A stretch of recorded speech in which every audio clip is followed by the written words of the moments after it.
¿Cómo vamos? ¿Cómo estamos? Bienvenidos a otro episodio más de Azul y Blanco Podcast. ¿Qué onda, Diego? Buena camisita. ¿Te dejaste caer? Yo no puedo decir lo mismo de la tuya, mi querido Kev, pero bueno, yo sé que te vuelvo loco con la azul y la amarilla, pero esta sí, mira, es una... Cuando jueguen, avísame. Los de azul y amarillo. Cuando jueguen una competición internacional este año, me avisas. Bueno, el Mundial de Clubes, lo único que les queda ahorita. No, pero cuando van en títulos como ganaba o como gana... Sí, la Libertadores. Digo, vamos a ver. Bueno, vamos a ver. Te decía, este 50 años de aniversario del primer Mundial de la Selecta, que fue en el 70, así que muy bonita camiseta retro de Umbro, pero vamos a platicarte una buena charla. Sí, aquí día. Yo sé que iba a quedar bien con dos personas, que me interesa mucho. Yo sé. Con Omar en el estudio, puro River, y también aquí con este hombre, Emiliano Pedroso, nuestro invitado de hoy. Creo que estamos bien, ¿o no, Emiliano? Perfecto, el mejor equipo del mundo. Sin duda. Menos mal no vamos a hablar de eso. Sin duda. Bueno, ahí no te metas en... Yo no, más allá de ser fanático, yo no con estas cosas no discuto. Ah, sí. Es el mejor equipo del mundo y no te digo por qué.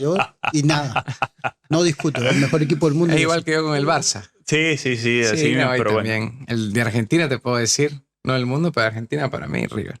Pero época, pero ahí vamos. No vamos a entrar en esa discusión porque no vamos a salir nunca. Es que yo no discuto eso.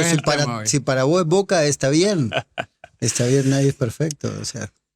Sufriste mucho a Bianchi. Lo veo en la mirada que sufrió mucho. Sufrió mucho a Bianchi, ¿no? Yo creo que se sufre más una final perdida de la... No. El descenso. Le pasa que tiene poca memoria. El descenso duele. Toda la gente cambiaba todos los títulos que tenían por ganar esa final y después se olvidaron. Tanto así que algo tan importante como es el día de tus hinchas lo tuvieron que suspender. Entonces, digamos que les dolió. A nosotros no hubiese dolido igual, sinceramente, así que no. Yo creo que hubiera dolido más un descenso, pero bueno, pasemos, por favor. Ahí están como con las 15 del Madrid. Entonces, sí, es que bueno, ya sabemos. Emiliano, qué gusto tenerte por acá. Sí, qué gustazo, hombre. El mío, consumidor. Vos sos consumidor del podcast. En mis mañanas de caminata ahí, la verdad que me despeja mucho y me dejan un montón de mensajes. Conocer la interna, sobre todo del jugador y la gente de fútbol, y que la gente conozca más allá del jugador, del competidor, a la persona, eso me parece que es un valor agregado impresionante que ustedes tienen. Emiliano, ¿hace cuánto llegaste a El Salvador y para quién viniste? ¿Para qué equipo? 30 años. ¡Wow! 30 años. 30 años ya. Sí. Sos más salvadoreño que argentino. Eso dicen. Por lo menos he vivido mi vida consciente, ¿no? La he vivido más acá que en Argentina. Primeramente yo no vengo a El Salvador, yo vengo a Guate. Mi viaje de Buenos Aires es Buenos Aires, Santiago de Chile, Guate, y de ahí de Guate en teoría me iba a quedar. Para jugar siempre. ¿Con qué equipo, Emiliano? Shela. El Chela. Estoy como 2 días en Guate City, de ahí me llevan a Shela. Ahí estaba Marvin Rodríguez, un tico que fue entrenador de la selección mucho tiempo.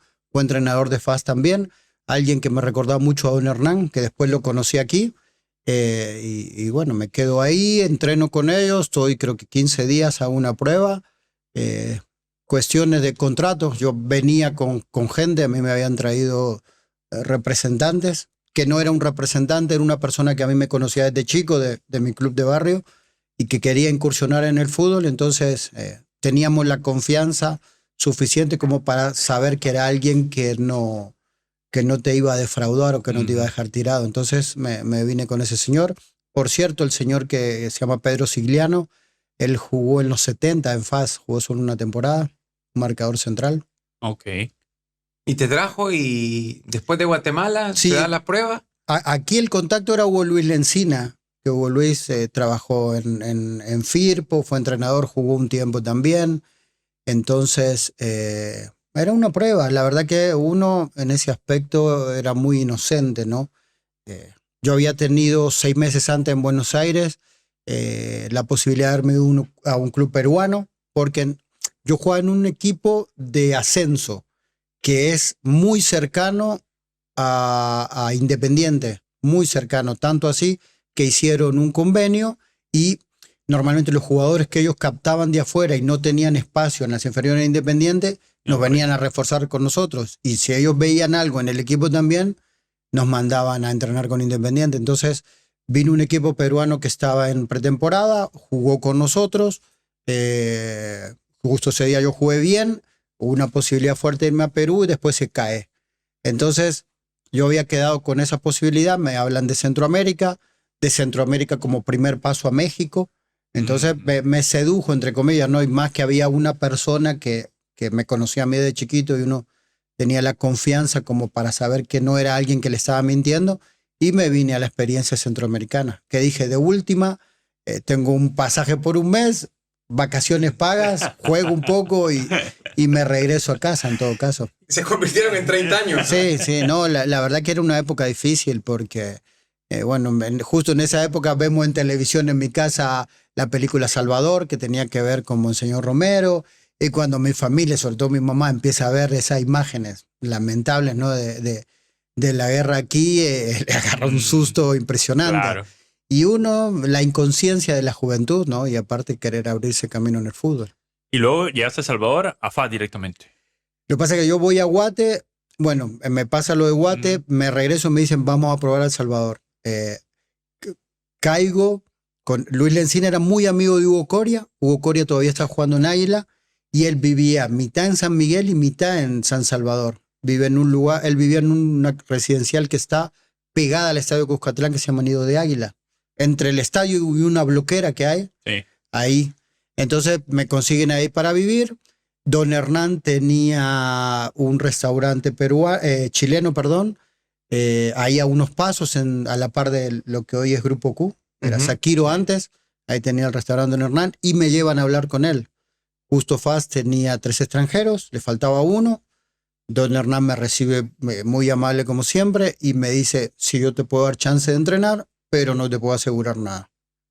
Y bueno, entrené con ellos, me fue bastante bien.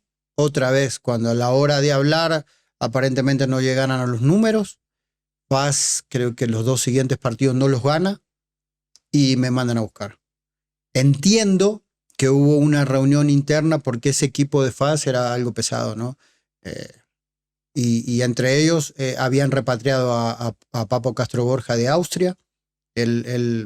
Pocos recuerdan que Papo jugó en FAS porque no jugó mucho, pero uno de los que levantó la voz fue él y dijo, hay un chico que estuvo entrenando con nosotros que nos puede ayudar, y justo... Ah, sí, mira. Porque no, era un FAS que llevaba muchas figuras y no estaba caminando. Y en eso preguntaron y justo había una plaza. Una plaza, y Papo habló muy bien de mí. El FAS 94-95. 94-95. Estaba Mati Gil. Mati Gil, el general Corado. La verdad que gente muy... Ahí estaba Hugo. Pérez. Hugo viene después, porque a mí me fichan en FAS y Hugo llega 15 días después. Como salvadoreño. Como salvadoreño y habiendo terminado de jugar el Mundial del 94. Estaba muy reciente. Para mí como futbolero, el recuerdo de Hugo jugando contra Brasil en el Orange Bowl, creo, fue impresionante, ¿no? Entonces, ver un tipo de esa calidad jugando al lado tuyo. Yo que había hecho ascenso en Argentina, tenía inferiores en equipos de primera división, pero nunca había jugado en un equipo de primera profesional, sino que tenía ascenso y que de repente venga una figura mundial. Después en el camino te empiezan a hablar de Jorge Mágico y son historia. Y después cuando los tenés al lado, sí, te dan la pelota a dónde tiene que ir, con la velocidad que tiene que ir. Lo ves hacer cosas impresionantes. La verdad que mi primera experiencia en Salvador fue espectacular. A partir de ahí, en este equipo, te vas abriendo camino. Entonces, ¿quiénes, aparte del Papo, estaban en este equipo? Ya que decías que era un equipo pesado. Hoy, Memo Rivera, Sarco Rodríguez, William Renderos, Waldir Guerra, bueno, el mismo Hugo, Mágico González. Otro que hizo, bueno, argentino que hizo una gran carrera aquí, Marcelo Bauzá, Bordón, sí. Vladimir Cubillas, que era juvenil también Pelusa. conmigo. Le mandamos un saludo grande a Mongo Aguilar, a Raúl, que hoy está en Estados Unidos. Él también era de los juveniles de ese equipo. No, tenía un equipo que era, William Osorio, Zapatero Ábrego. Tenía 2 jugadores por puesto. Nombres pesados, sí, ¿no? Sí, la verdad que era un equipo que era en esa época era la base de la selección. ¿Y cómo te fue en ese FAS? A mí, yo creo que bien. Creo que bien porque encontré primero buenas personas y después, lo que te digo, ¿no? Gente muy profesional. Gente que aspiraba a ganar todo. Que entrenaba muy bien, como Zarco, que era un tipo que siempre iba adelante y que tenía la palabra justa, sobre todo para los jóvenes, ¿no? De decirle, no, usted jovencito, usted tiene que hacer el esfuerzo, porque ese esfuerzo lo va a llevar a algo más si usted quiere ser algo en el fútbol.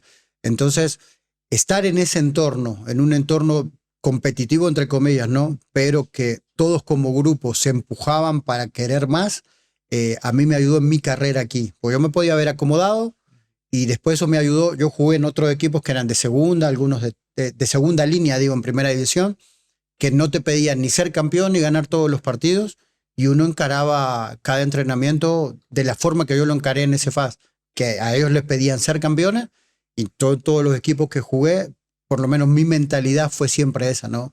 Tratar de dar lo mejor, ayudar a mis compañeros a ser mejores, a colaborar con el entrenador y a no limitarte a que, sí, perder es parte del resultado, pero vos te podés preparar para ganar, no es que te preparás para aceptar la derrota, al contrario. ¿Cómo no se va a enamorar de FAS? Imagínate todas las historias que tiene con el Deportivo Lo de Jorge fue impresionante. A mí, haber conocido a Mágico me cambió la vida. Te habla todo el mundo de Jorge, nosotros hacíamos un interescuadras, que juegan siempre atacantes contra defensores, ¿no? Con Papo nos cruzábamos mucho porque a él le gustaba trabajar conmigo, porque decía que era muy movedizo, y a mí me gustaba trabajar con él porque era muy exigente. Sí, imagino cuántas patadas te pegó Papo. Un montón, pero tenían que ver con el juego. Entonces, el día que llega, la primera vez que llega Mágico, estábamos en ese interescuadra, teníamos la pelota, yo me movía para ayudar también a mis compañeros, mis rivales a que se movieran, hago un giro, solo porque el entrenador me vea que me muevo y que no me quedo quieto, y cuando me doy vuelta me cae la pelota en el pie y me queda Fito Menéndez de frente, y lo único que tuve que hacer es definir. Bueno, yo a la gente le explico, eso era Mágico. No sé de dónde sacó la pelota, no sé cuándo me la tiró, yo no se la pedí, yo solo me estaba moviendo para desmarcarme y me cayó la pelota en el pie y quedó de frente al portero para definir. Y ahí dije, todo lo que dicen de él es realidad. Nadie exagera. ¿Cómo es Mágico como compañero? Porque mucha gente habla y tenemos 10.000 historias del Mágico y hablan más de otras situaciones. Sí. Que hizo esto, que hizo lo otro, y que en Cádiz aquí, que fue y se quedó dormido. Pero no hablan mucho de fútbol. O sea, no, de fútbol no habla nadie. De fútbol, si te pones a pensar... A ver, yo tampoco sobre Mágico no discuto con nadie tampoco. Yo tengo mi percepción, yo la suya, y para mí Mágico es el tipo más amable que yo he conocido en mi vida. Y hablo de amable, de amor, y amable de persona, de comportamiento. Entonces, él tiene una forma bien particular de vivir su vida, y pero yo nunca lo vi decirle a alguien o al grupo, con el peso que él siempre tuvo por ser Mágico, no entrenemos, corramos una vuelta menos, al contrario. Cuando Mágico se presentaba a entrenar, era porque tenía ganas de entrenar. Y cuando él tenía ganas de entrenar, en la pista te sacaba 2 vueltas. Te sacaba 2 vueltas porque él tiene un tranco bien espectacular, bien preciso. Y hoy lo vemos, 40 años después, lo ves corriendo alrededor de la federación, lo ves corriendo en el estadio que lleva su nombre, y él pedía atención absoluta al juego, ¿no? Al interescuadras pedía atención absoluta por lo que te cuento, ¿no? Que vos no sabías cuándo te iba a dar la pelota, no sabías en qué momento, y muchas veces, y todos recibimos, el insulto de él, era en cara muy seria decirte, niño, no está en clase. Ese era el insulto de él. No, pues está bien. Esa faceta no se le imagina mucho. Y vos cuando te decían, niño, no está en clase, ya, lo escuchaba, claro. O sea, vos caminabas y después te agarraban todos los compañeros y ahí sí te daban el cosco, pues, diciendo, hey, hay que estar pilas. Entonces, sí, yo no me imagino al Mágico en una arenga liderándola, por ejemplo. Yo no me lo imagino, no sé si... No, bien poquito. Sí. Él hablaba cosas puntuales y tenían que ver todas con el grupo, ¿no? Que el grupo confía en lo que es, que tenemos fútbol, que vamos por la gente. Él habla siempre de la noble afición con una devoción impresionante y siempre iba por ahí. pero él siempre fue de muy pocas palabras. Pero cuando muchos dicen que no es un ejemplo, yo ahí debato. Y como digo, no peleo porque no... debato porque a mí me parece un buen ejemplo como deportista, porque él siempre ha sido competitivo. Cuando él no tiene ganas de competir, se queda a un costado o no viene. Pero cuando se mete a la cancha es para competir y para dar lo mejor de él. Mira, yo quiero hacer un link con la situación actual, porque escuchando a Emiliano y, no sé, recordándome todos esos nombres que dijiste, me imagino ese camerino, el Zarco en su momento, Memo, que hoy lo vemos y que tienen mucha personalidad, el Papo ni se diga. ¿Por qué crees, y vos que has vivido, digamos, en diferentes décadas el tema del fútbol? Porque vos te retiraste hace, ¿qué? 10 años. Sí, un poquito más. No es que me retiré, me fui de vacaciones para el Mundial de Sudáfrica y ya no regresé. Ya no regresaste. Todavía estoy de vacaciones. Pero bueno, digamos que tuviste la oportunidad de jugar con 2 o 3 generaciones de futbolistas. Sí. Cierto, ¿Por qué no es que se pierda? Porque siempre creo que con Diego tenemos un debate, el tema del liderazgo. Que ya no ves estos jugadores que hablan, que gritan, que van, y probablemente a los que hacen esto, que tratan de ejercer ese liderazgo, cada quien lo hace a su manera, porque te digo, son diferentes generaciones, se los tiene de bochincheros, que es el caso de Darwin, Bonilla, que tratan de ejercer ese liderazgo, pero antes tenías eso naturalmente. O sea, me pongo a pensar en ese equipo, por lo menos tenía 5 o 6 que te agarraban del buche, y no digo que eso sea bueno, sino que eran tipos que, bueno, a lo que vinimos, ¿no? No, y aparte, no solo los tenías en tu equipo, los tenías de rivales. Yo me acuerdo, me tocó jugar con Cárcamo, con la época de ese lado. Del otro lado me tocaba enfrentar a Alianza y Piocha Rojas, era bravo toda esa gente. Pero hoy nos vemos y nos damos un abrazo, porque teníamos una gran rivalidad, pero yo creo que también el jugador ha perdido respeto entre ellos.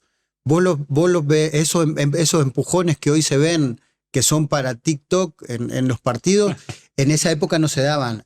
Te daba así, terminaba el partido. Bueno, yo sé que muchos se encontraban en selección y tenían una gran relación. Y sabían separar lo que pasaba dentro de la cancha, lo que pasaba afuera. Y lo que pasaba dentro de la cancha era completamente genuino.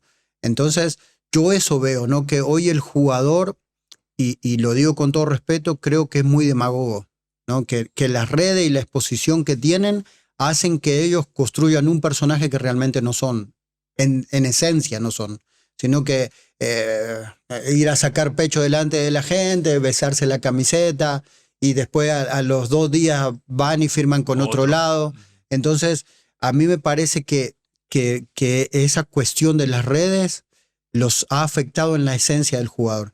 Y después, lo otro con el liderazgo tiene que ver con que yo creo que aquí ha habido 2 o 3 generaciones de directivos o dirigentes que no tienen cultura deportiva. Entonces no saben lo que es eso. Y no aceptan tener un líder dentro de un equipo que no sean ellos, para bien o para mal. Entonces creo que el déficit mayor en el fútbol no tiene que ver con el jugador aquí, tiene que ver con que ha habido o hay generaciones de dirigentes que han cometido muchísimos errores, y que yo, estando dentro del fútbol, nosotros hemos aceptado como normalidad, y eso termina llevándote a lo que hoy estamos, ¿no? Que pedimos con urgencia que cambien las cosas, que nos interviene la FIFA porque es un desorden lo que se hace en uno de los países más futboleros de Centroamérica. Emiliano, de todos los equipos en los que jugaste, que son varios, entre ellos de los más grandes, FAS, Águila, bueno, pasas por Metapan también, ¿no? También. Nejapa, San Salvador. Sí, con Metapan la tranquilidad de que uno en su currículum, vos trabajás en una empresa y decís, bueno, me fui de la empresa y vende más de lo que vendía cuando estaba yo, o es mejor o es más grande. Metapan, cuando nosotros llegamos, no tenía ningún título, hoy tiene 10. Y la tranquilidad de haber ganado el primero con nosotros. Eso me dejó bien, y tengo un gran recuerdo. La gente de Metapan en esa época, a pesar de que no era el Metapan de hoy, nos trataron increíble. Y ahí hablo de la parte humana. Y ahí por eso me gusta hablar de los dirigentes. Hay un tipo, Bertín Peraza, que arregló, que él agarra de presidente porque nadie más quería, un tipo que vivía enfrente del estadio, y él se centró primero en la parte humana del jugador y a partir de eso fue el éxito que empezó a tener ese equipo. ¿Y de todos esos equipos, a dónde la pasaste mejor? En ese FAS. Es como cuando te enamoras por primera vez. Te decían, no, pero te acordás de que era feíta y no sé qué, no sé qué. Pero lo que vos sentiste en ese momento no lo sentí de otra forma. Era mi primera experiencia como profesional, como te digo, ¿no?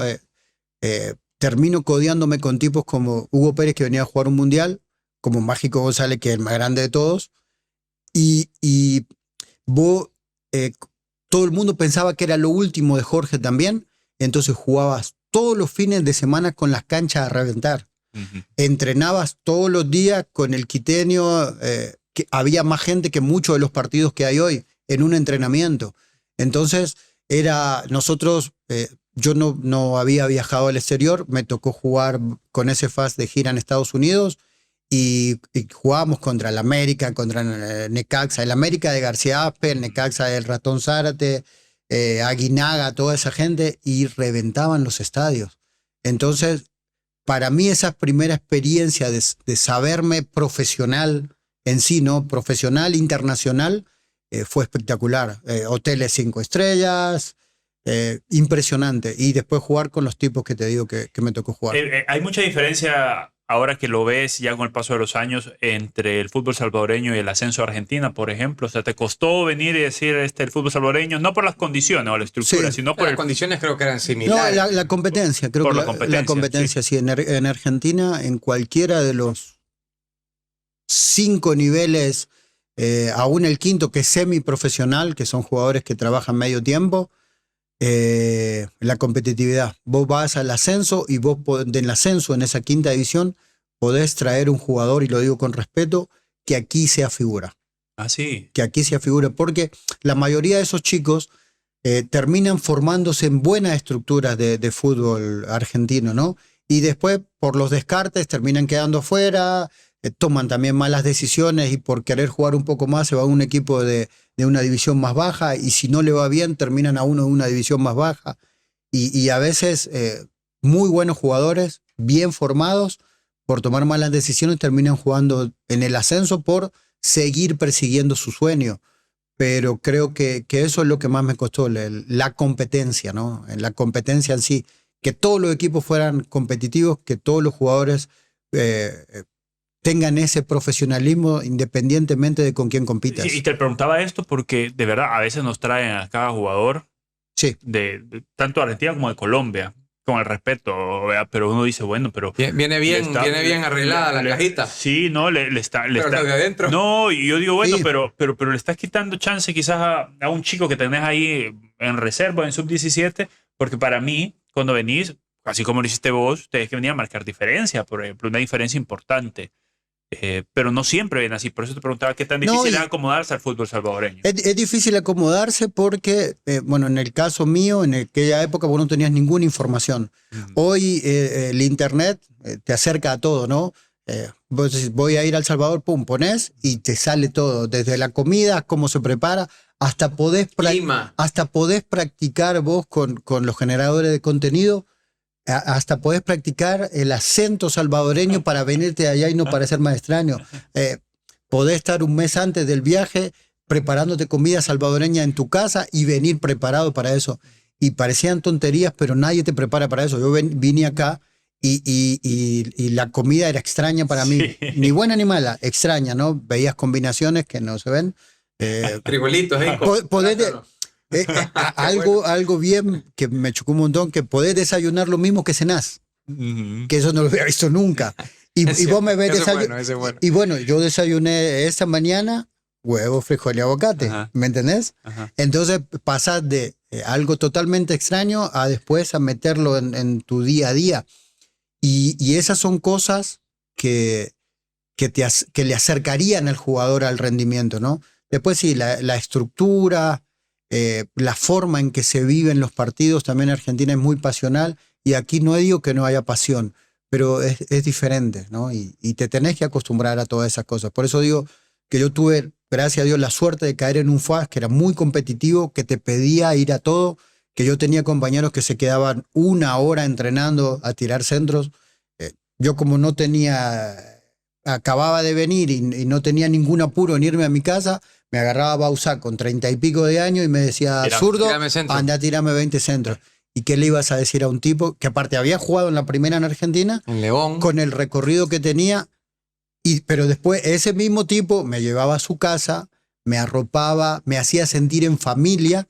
Y esas son cosas que también a mí me ayudaron en mi rendimiento. Yo creo que ya no se ve eso. De alguien que se quede después del entreno tirando centros, nos quedábamos todos. Vos veías, una parte del equipo tirando centro y definición, los arqueros se quedaban con gusto. Penales. Fito y todo. Y veías a veces a otros chicos con Zarco, con otra gente, en la otra mitad de la cancha, haciendo pasadas. Sí. Las pasadas que hoy vemos en el equipo, en los equipos profesionales, cuando no completan todo el entrenamiento, que los ve haciendo pasadas para...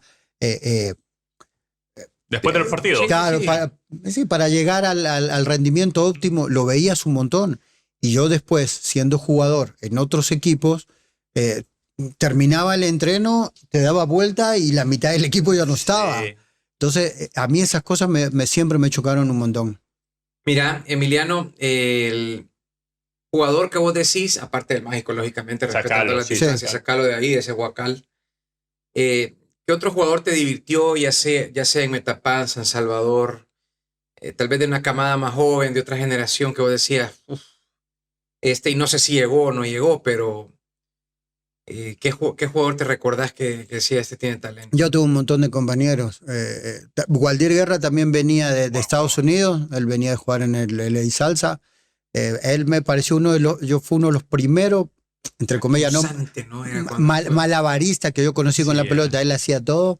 Él me pareció, William Renderos en esa época andaba volando. Que tenía, yo siempre lo comparo con esos quiebres que son lentos, pero... Los dos perfiles. Sí. Se enganchaba con derecha tanto como izquierda y le pegaba muy bien William Renderos.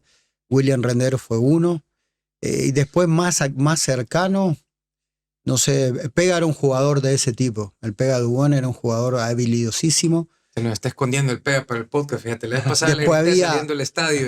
¿Sabes quién también era muy habilidoso y lamentablemente no lo pudimos aprovechar mucho y terminó yendo a Estados Unidos? Moica Morales. Héctor Moica Morales. Sí. Ese era otro también que no sabías para dónde te iba a enganchar. Tuve la suerte de tener un montón, pero muchísimos compañeros de muy alto... Torres Alegría a mí me parecía un extremo rapidísimo que también el haber tenido mucha competencia no lo hizo brillar tal vez como uno hubiese esperado. ¿Te tocó compartir con Cheyo? Sí, mucho. Ahí está. Probablemente el jugador salvadoreño que a mí más me gustaba es Eliseo. Yo yo estuve ese primer año en FAS, me fui, es decirte que te echaron, ¿verdad? Que no te renuevan. Después me volvieron a llamar a FAS y en una de esas vueltas a Cheyo lo mandan como juvenil. Ya había destacado en la sub-17 y lo traen a Cheyo. Y teníamos el mismo perfil. Sí. Entonces, yo como te decía, gracias a Dios tuve compañeros que en vez de decirme, ¿sos mi competencia? No, vos me podés hacer ganar. Entonces venía Cheyo, vení, metete. Cheyo, pegale así. Cheyo, metete. Porque yo lo veía en un chico jovencito que veía en un montón de jugadores de selección que tenía ese FAS. A veces se cohibía como diciendo, no, yo todavía no estoy para esto. Y él estaba para eso.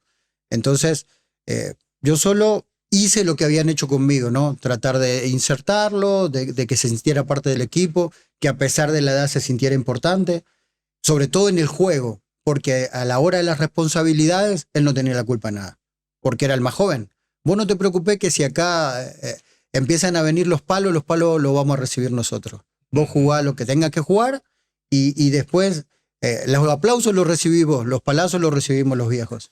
Mira, antes que nada, recordarle a la gente que nos está viendo a través de YouTube, que nos escucha en Amazon Music, en Apple Podcasts, en Spotify. Suscríbanse, estén pendientes de Azul y Blanco Podcast para que puedan seguir escuchando estas tremendas pláticas que tenemos. Hoy Emiliano Pedroso con nosotros. Pongan la campanita también para que puedan estar pendientes cada vez que subamos una entrevista.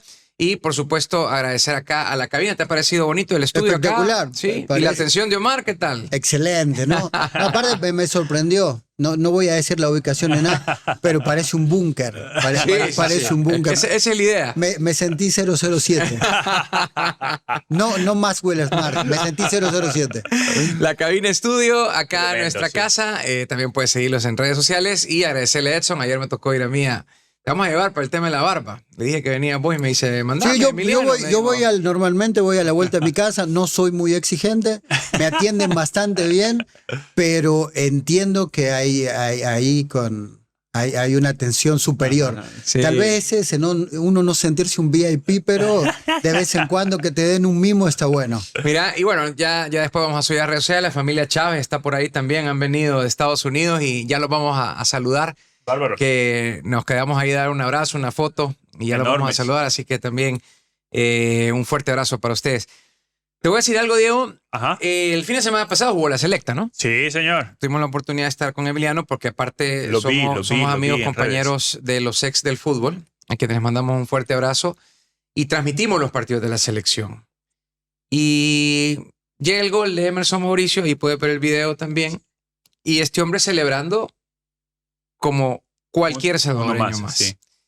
Emiliano, hablemos de la selecta. Claro. Vos también que ya tenés 30 años de estar aquí, vos autorizada, fuiste parte, vestiste la camisa de la selección. Con mucho orgullo. Sí, o sea, de los pocos también que pueden decir extranjeros. Con mucho orgullo y por muy Sí, tiempo. pero Lamentablemente sí. Pero bueno, Me duele.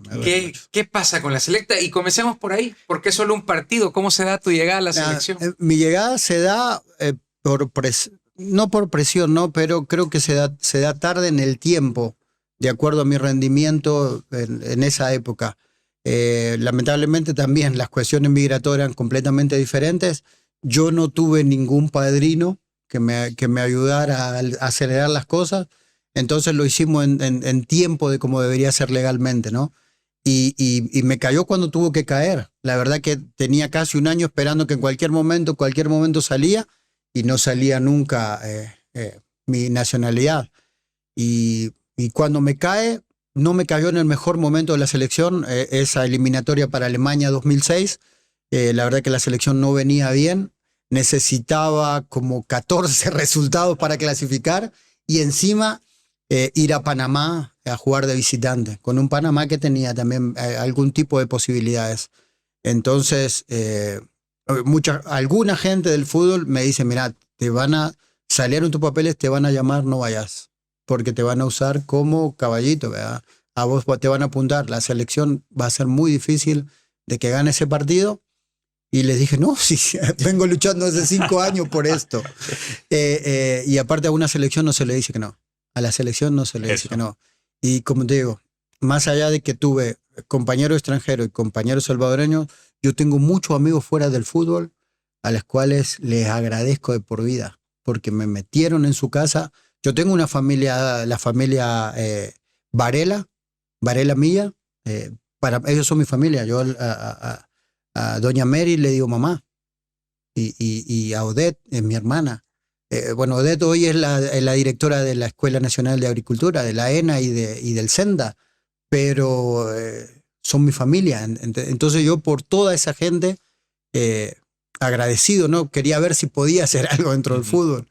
Y después de ahí, terminamos perdiendo en Panamá lamentablemente. Se deshace esa selección, viene la era de los Cobos y no me llamaron más. Yo entiendo el borrón y cuenta nueva y está bien. Y creo que tuve después, en esa época de los Cobos, tuve 2 o 3 campeonatos muy buenos y no me hablaban. Y yo entendía porque a mí me parecía que si ponían a un salvadoreño de nacimiento por adelante mío, eran las reglas del juego y yo lo entendía. Pero creo que merecía otra oportunidad. Y ahora que ves tanto ruido de posibles nacionalizaciones, ¿qué pensás? O sea, vos como argentino que te terminaste de formar en el fútbol salvadoreño, decís, bueno, yo tengo tantos años ya de estar acá, sí, no, puedo estar en selección. Yo las acepto desde el punto de vista que no es un capricho nuestro, es un capricho mundial. Todo el mundo busca hasta abajo de las piedras una pequeña raíz para un jugador que se destaca llevarlo a tu equipo o que no te cubra un cupo de extranjero, ¿no? Francia campeón del mundo, Italia campeón del mundo, Alemania con gente de color era hace un par de años era impensado completamente, y esa es la globalidad del juego.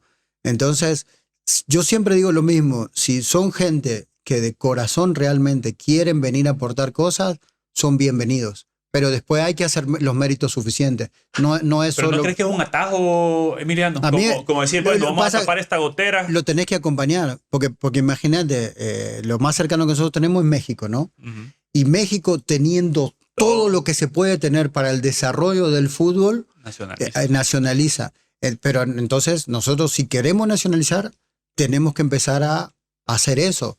En nuestra escala, por supuesto.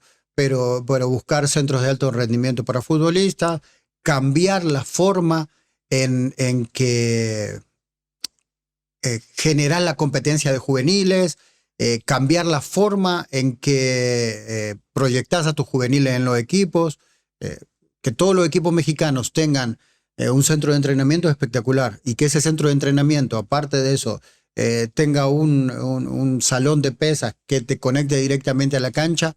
Nosotros de eso no estamos ni cerca de hacerlo. Y yo creo que ese es el primer paso, porque la materia prima está. Yo sigo pensando, 30 años después, que hay y habrá muy buenos jugadores de fútbol aquí. Pero pasa como todo en la vida: si vos no los desarrollás o no los potenciás, terminan en una bolsa mezclándose con y lo digo con respeto, con mediocres, y terminan saliendo del fútbol. ¿A quién se le apunta más, a tu juicio? El jugador siempre creo que es el que recibe la mira y anda el láser en la frente de parte de la afición, pero también están los directivos que vos decís, que son los mismos que pasan a manejar la federación, el entorno como tal. El entorno. Y tomando en cuenta, desde que vos llegaste en inicios de los 90 hasta ahora, las canchas han ido en deterioro. Sí. O sea, no tenemos una que vos digas que debería ser al contrario. Y aparte, ves menos canchas. Yo antes, como a mí me tocó mucho viajar al interior, veía en los caminos, en las carreteras, veía mucho más canchas de las que veo ahora.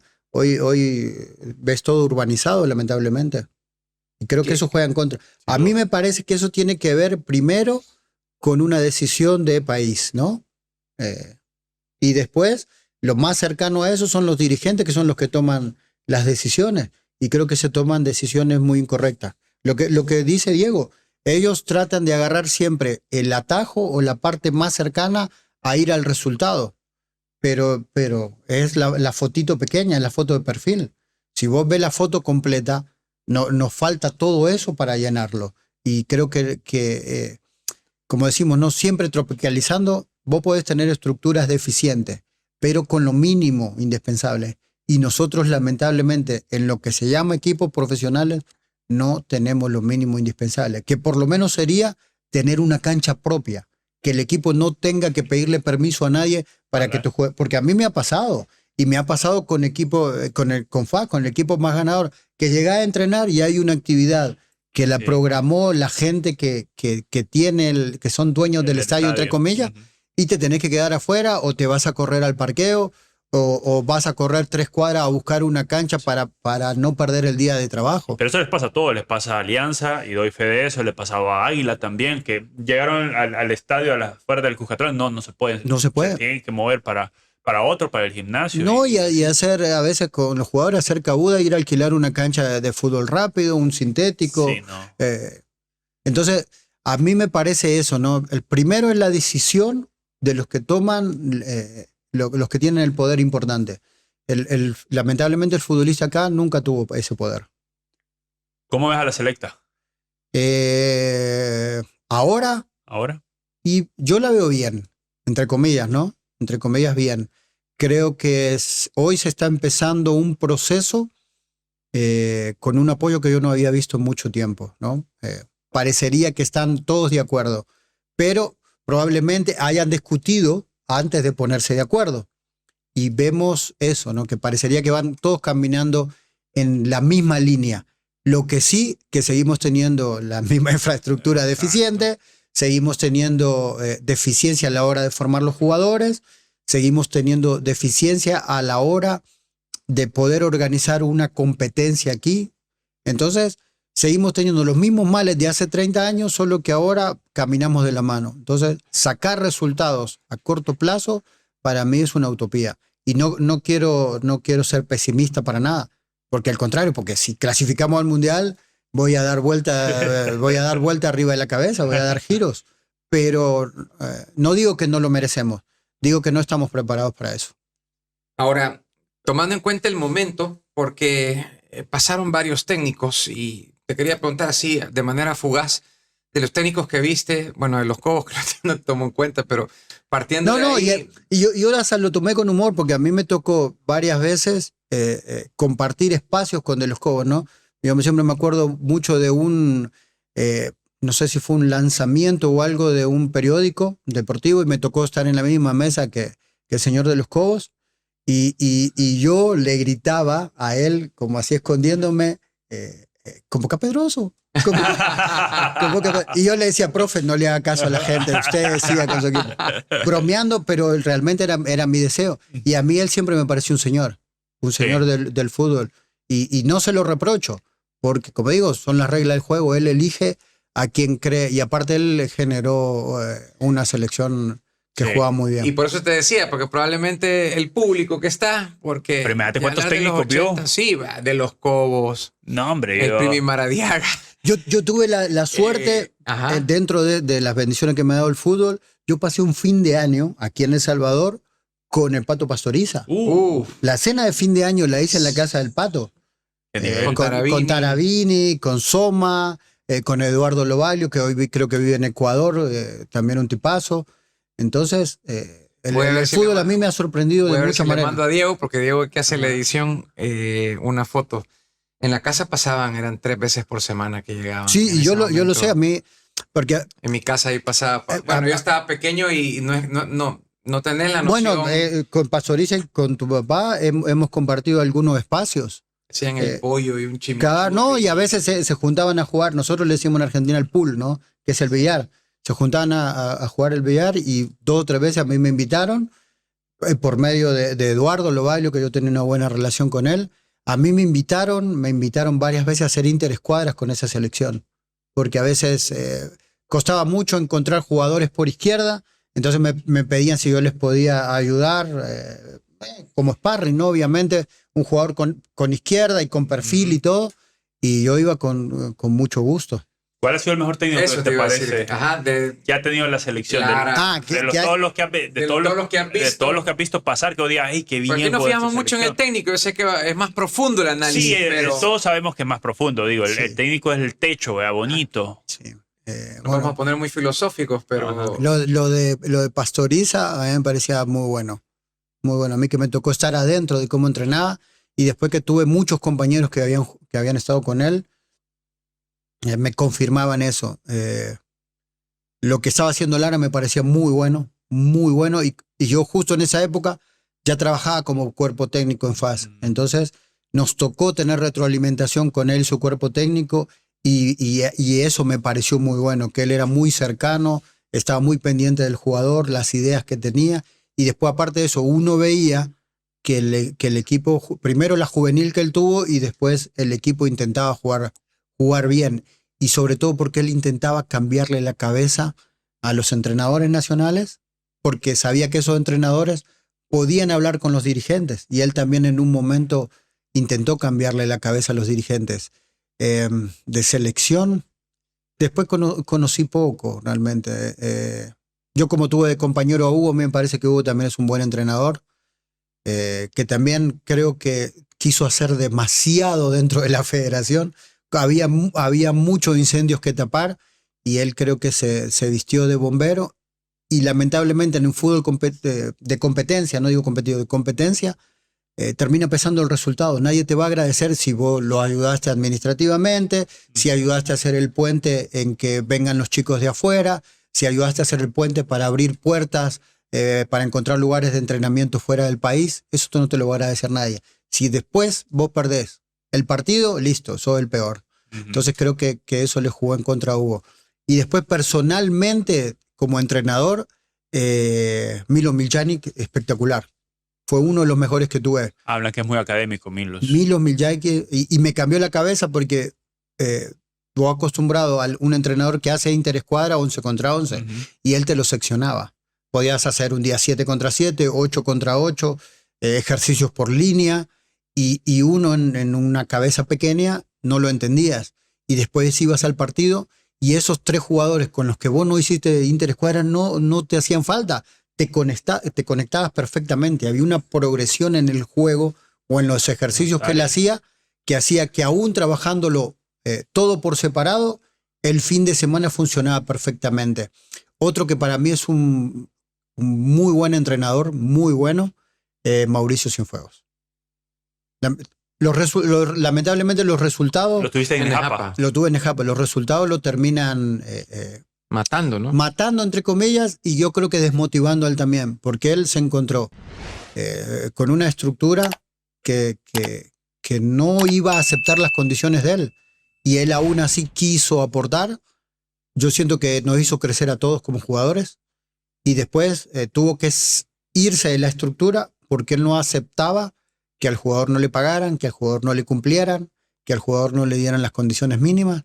Entonces, al ser congruente con lo que uno luchó toda su vida y después ya de grande siempre estuvo en contra, cuando le tocó al dirigir, digo, no, si yo esto ya lo acepté cuando era jugador y tuve que pagar el derecho de piso, ahora no voy a aceptar que a otra gente le hagan lo mismo que a mí no me gustó que me hicieran.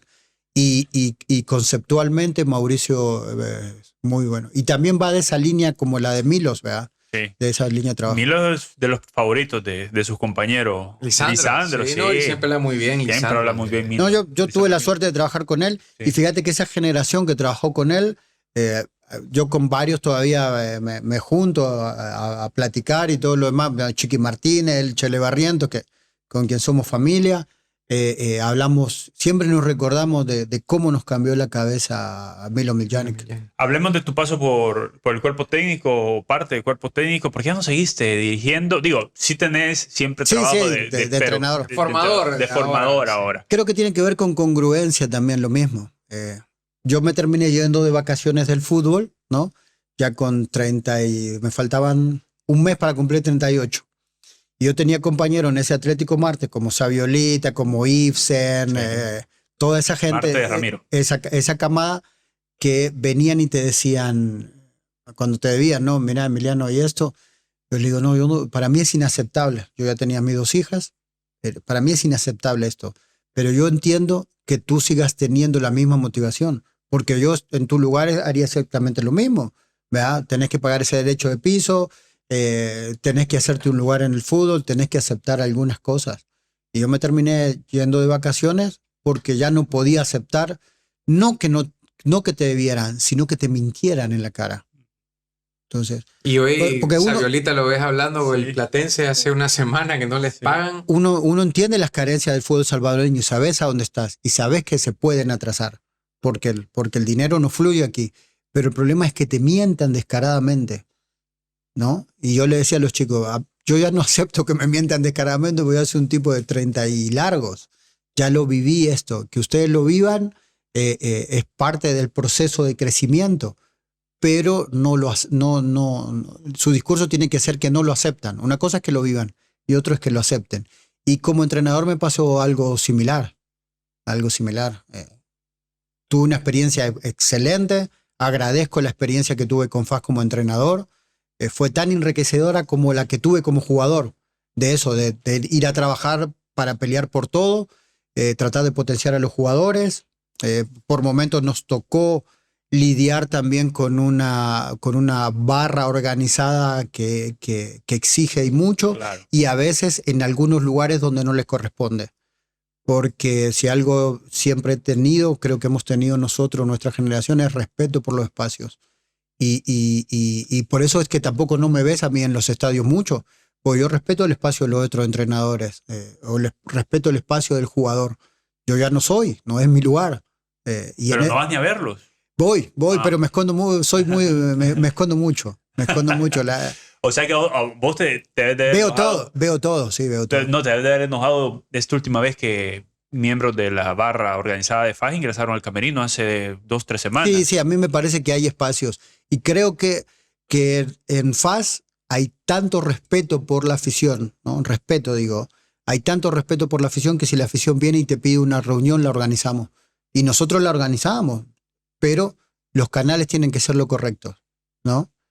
Yo nunca me voy a ir a meter, aún siendo la figura del equipo, no me voy a ir a meter a una barra si no tengo el permiso de ellos a tocarle los instrumentos o a agarrar una bandera, si no tengo el permiso de ellos, porque los espacios se respetan. Está buena esa. Sí. Está buena. Emiliano, ya casi estamos en la recta final, estamos tipo minuto 85 ya. Si pudieras tener 3 deseos para el fútbol salvadoreño, ya que sos un salvadoreño más, ¿cuáles fueran? Orden. Orden es el primero. Orden. Infraestructura. Porque el que nosotros nos ordenemos va a hacer que los espacios que creemos sean funcionales, ¿sí? Sean funcionales para el desarrollo del fútbol. Y el tercero, volver al mundial. Qué lindo. Volver al mundial. Sería. Eso sí, vamos al mundial, a este mundial. Eso sí, el último, volver al mundial, ahí sí. Aceptarías que no hubiese orden ni hubiese estructura. Sí, pero yo siempre digo, fíjate, Emiliano, perdón que te interrumpa. Yo siempre digo, es que yo quiero ir al mundial, no por decir, fuimos a 3 mundiales ya, sino porque creo que yendo al mundial es como ponerse el boxer después del pantalón, ¿no? Claro, es al revés. Al revés. Pero entra plata. Yo eso es lo que veo. Yo digo, entra plata a la federación y al fútbol salvadoreño. Ahí viene el orden. Lo que pasa es que ahí tenés todas las flechas de todas las 3 cosas que pediste, infraestructura, orden. Porque muchos países tienen infraestructura, tienen orden, tienen plata, pero no tienen talento probablemente. Exacto. Entonces, por eso es que yo deseo eso, porque y por eso creo también que merecemos ir a un mundial, porque ese es un país futbolero. Un país muy futbolero. Que hoy tal vez se consuma más fútbol de afuera que de adentro, ese es un dolor grande, hay que trabajar para eso, pero nosotros también colaboramos con que eso pase. Y yo me meto porque soy parte del fútbol, entonces me siento culpable también porque pasé por esas situaciones. Pero creo eso firmemente. Este es un país futbolero que aparte podría ganar mucho dinero con el fútbol, mucho dinero. Mucha plata. Y para paliar las situaciones que creemos que tenemos como deficiencia. Entonces, por eso es que digo que la gente que para mí el déficit más grande, y no voy a decir lo peor que tenemos, son los dirigentes.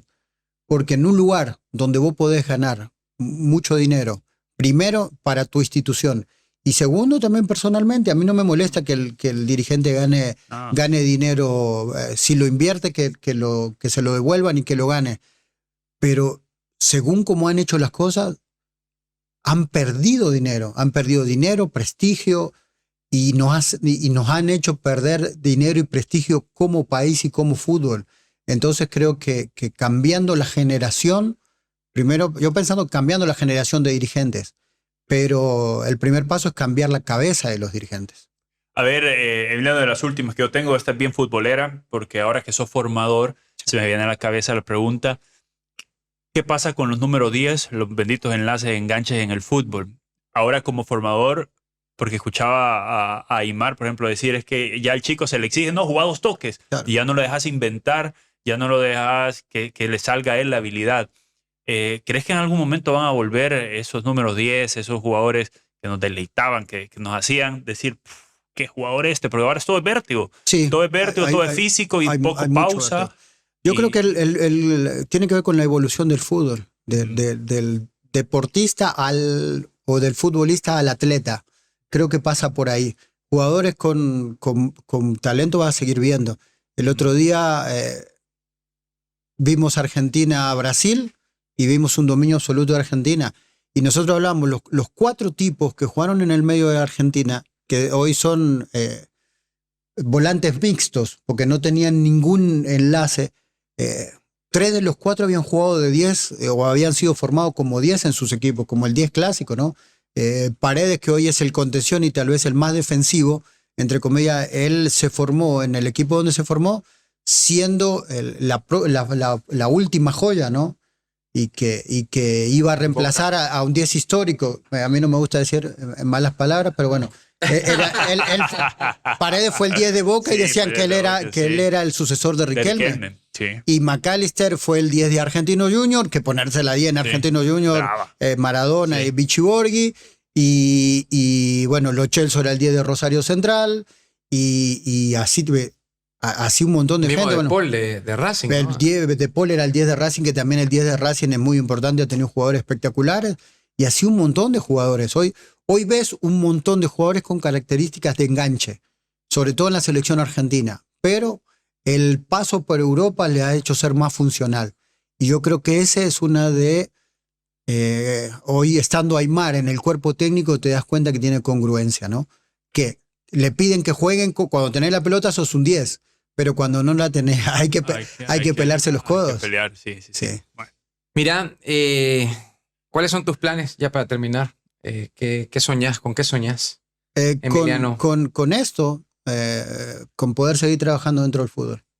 Que para mí no es un trabajo, pero que te tomen en cuenta como formador, las veces que me tocó estar en equipos competitivos o profesionales, el estar detrás de un micrófono también para poder comentar el partido o para poder explicarle a la gente algunas situaciones que tal vez no entienden, es parte de eso, ¿no? Es devolverle de donde esté al fútbol salvadoreño todo lo que me dio. A mí me cambió la vida. Y esta es la última, con esta me despido porque me acaba de dar una idea, Emiliano.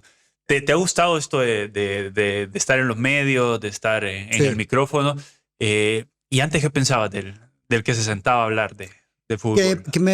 Pero creo que todo va por el respeto. Creo que había gente que tenía mucho respeto. A mí el señor que me mete en los medios me ha parecido siempre alguien muy respetuoso con los espacios, que es Cristian Villalda, a quien estaré eternamente agradecido porque nos abrió un espacio en el gráfico. Sí. Y creo que pasa por ahí, por tener respeto. Primero por la persona y después por lo que hace cada persona. Yo creo que hoy el periodista ha ido mutando a comentarista y a creador de contenido. A mí me parece que los creadores de contenido como tales vienen de un lugar que no es el fútbol.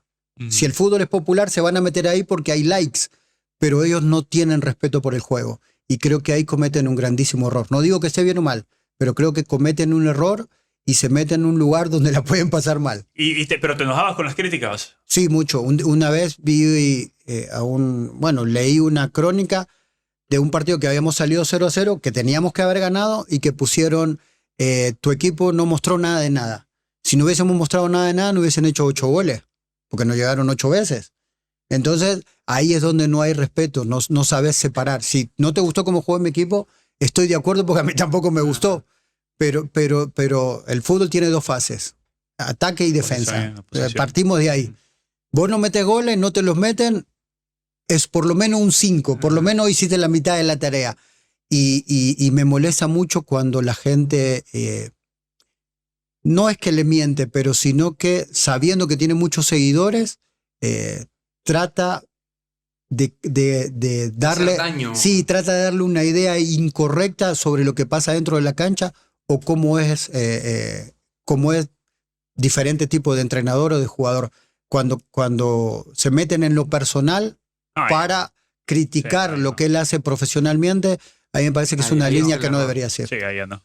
Bueno, para los bichos que nos están viendo, no sé si tus goles están en YouTube, Emiliano. Algún, muy poquito. Tuve la mala suerte de que el Canal 4, que era el que tenía esas cosas, tuvo 2 incendios. Sí. Yo creo que fueron varios de mis detractores. Solo quemaron mis videos. ¿Con qué gol te quedaste que hayas marcado? Yo le hago uno en el... ¿Cómo es? Cuando presentan a Hugo Pérez en FAS, lo presentamos contra Saprissa. Terminamos 1-1 y yo le hago un gol a Gabelo Conejo, que fue un golazo. Y aparte Gabelo venía a jugar un mundial. Sí. ¿Me entendés? Ese lo recuerdo siempre. ¿Y ese está disponible en alguna? No creo que no está en ningún lado. Solo está en mi memoria. Pero hay gente que me lo ha recordado, fíjate. Okay. Después yo le hago uno, el último gol que le hacen yo me acuerdo uno de San Salvador. Sí, yo también. Ese creo que me estoy acordando yo. Ese San Salvador. Le pegaba a Emiliano, sí. Las zurdas más educadas que yo le hago un gol que para descanse a Supermar García, El último gol que le hacen a él como profesional se lo hago yo en FAS, que le hago un chicle, una pisadita así que lo dejo, que era imposible dejarlo parado a Superman. Ese fue uno, y después hice uno muy bonito, un centro de la Flecha Fajardo, era un uruguayo que jugaba en San Salvador, y a mí me viene la pelota de frente y me están rodeando jugadores del Limeño como el punto de penal. Y yo no... Y dudo entre pararla de pecho porque no tenía lugar, y entonces me giro y le tiro de taquito y se la cambio de palo a Santos Noel Rivera. A mí se me parece un gol espectacular. Solo que como fue en un partido que nadie vio, ese sí lo tengo, ese lo tengo en mi Instagram. Bueno, entonces aquí lo van a ver, nos vas a pasar el video para que lo veamos y aquí lo disfrutemos. Emiliano, gracias por tu tiempo. Gracias por el tiempo. Qué buena fan, plática. soy fan. Plática. No, Sí. Soy fan. Bueno, no puede venir ni Diego ni yo, te venís a acompañar. Es como hoy ponerte la camiseta de River e ir a entrenar. Cuando uno es fanático y te invitan a lugares donde uno se siente bien. No, gracias. Emiliano Pedroso, ¿cómo te pueden seguir en redes? EJ Pedroso. Arroba EJ Pedroso para todo. Sí, para que ahí también estén en contacto con vos. No soy tan activo, pero... No, pero ahí pones buen musicón en las historias de Instagram. Eso sí. Queremos rock. Sube las historias, pero... ¿A quién pone? ¿A los Caligaris o a quién pone? No, todo. Para mí, en español, Divididos es fundamental. Pero, como te digo, yo tenía un hermano más grande y me crié escuchando al Flaco Spinetta, Charlie... los pesados. Y después Pearl Jam para todo el mundo. Tiene buen soundtrack. Tenemos que despedirnos. Gracias a la cabina, gracias a Hechos de Estudio, gracias a ustedes también por estar pendientes. Recuerden suscribirse a nuestro canal. Tenemos que despedir. Qué tremenda plática con Emiliano Pedroso. Sí, muy buena plática. Espero la hayan disfrutado. Un abrazo grande para todos y como les digo siempre, por favor, a ser felices. Chao. Esto fue Azul y Blanco Podcast.